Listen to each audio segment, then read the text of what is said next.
అవును. సో మీకు ఎలా అనిపిస్తుంది అది విన్నప్పుడు? అయితే నిజంగా నాకు చాలా బాధగా ఉంది. ఎంత బాధేస్తుందంటే, ఏందా ఆ మనిషి మాట్లాడడం.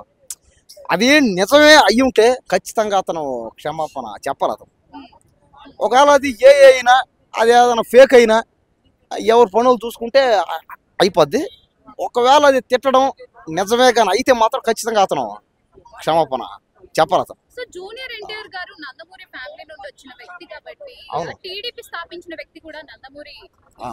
ఎన్టీఆర్ గారు కాబట్టి, అసలు అలాంటి వ్యక్తి, అలాంటి గొప్ప వ్యక్తికి కూడా ఇలాంటి మాట్లాడడం ఎంతవరకు కరెక్ట్? సొంత పార్టీలో ఉంది.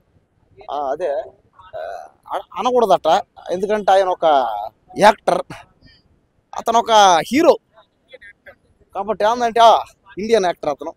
మొన్నే ఒక సినిమా వారి సినిమా చూసి ఆ సినిమా కూడా హిట్ అయింది. ఆ సినిమా ఏముంది ఆ సినిమాలో అతను చెప్పే డైలాగులు కానీ, ఆ యాక్టింగ్ కానీ, ఆ డ్యాన్సులు కానీ, ఆ ఫైట్లు కానీ అదిరిపోయినాయి అంతే.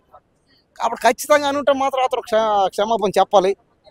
అతను ఎవరు అన్నట్టు కాళ్ళ మీద పడాలి, క్షమాపణ చెప్పాలన్నాడు. ఖచ్చితంగా అవునవును. ఎందుకంటే అనుంటే అంత.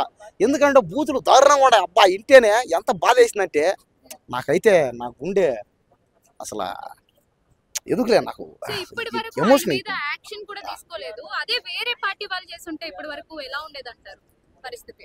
అదే అదే నాకు అంత తెలివి లేదు నాకు. నేను మామూలుగా చెప్పగలుగుతాను. ఖచ్చితంగా ఎవరు తప్పు చేసినా సరే క్షమాపణ చెప్పాలంతే. మరి ఎలాంటి అంతే. చర్యలు తీసుకోవాలంటారు ఆయన మీద?